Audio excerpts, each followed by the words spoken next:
EU treats Croatia like retarded child, President Zoran Milanovic responded to criticism on his stance on Ukraine and objected to Brussels' treatment of his country.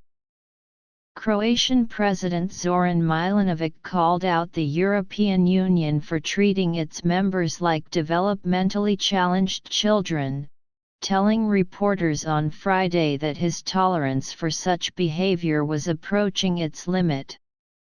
Speaking at a joint press conference with Hungarian President Catalin Novak in Budapest, Milanovic had some choice words for EU Foreign Policy Commissioner Josep Borrell when it came to Croatia's participation in the peacekeeping mission in neighbouring Bosnia. Borrell sent Croatia a memo last month filled with lies, in which he treats us as if we were retarded, excuse my language, as if we had special needs, so he would prevent us from even a symbolic presence in the Althea mission. I'm trying to stay polite, but at some point enough is enough, he said. This kind of treatment is deeply irritating, Milanovic added.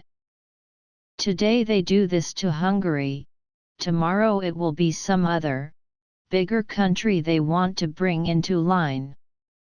They did it to Poland until recently, too.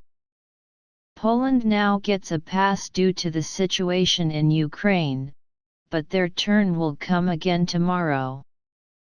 Brussels has sought to compel the governments in Warsaw and Budapest to accept EU policies on migration and rule of law by threatening to withhold funds that Poland and Hungary were rightly entitled to. One of the biggest problems for the EU is the way Brussels treats member states, the Croatian president insisted.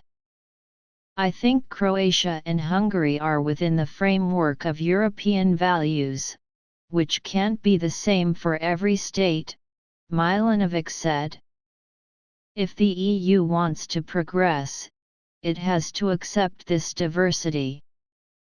The current approach by Brussels is seriously problematic, he added, noting that it may soon be tested on a member state bigger than Hungary, which the EU won't be able to treat the same way.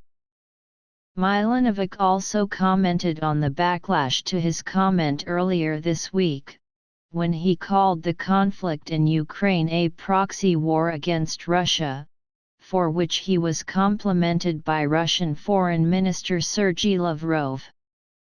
When I call it a proxy war in which Ukraine is the biggest victim, and that only Washington and Moscow can negotiate its end, I am merely quoting Ukraine's current defense minister, who said NATO is fighting Russia with Ukrainian blood. But no one wants to hear that, the Croatian president said. I won't allow us to be turned into a little dog that just goes around in a big pack and keeps barking.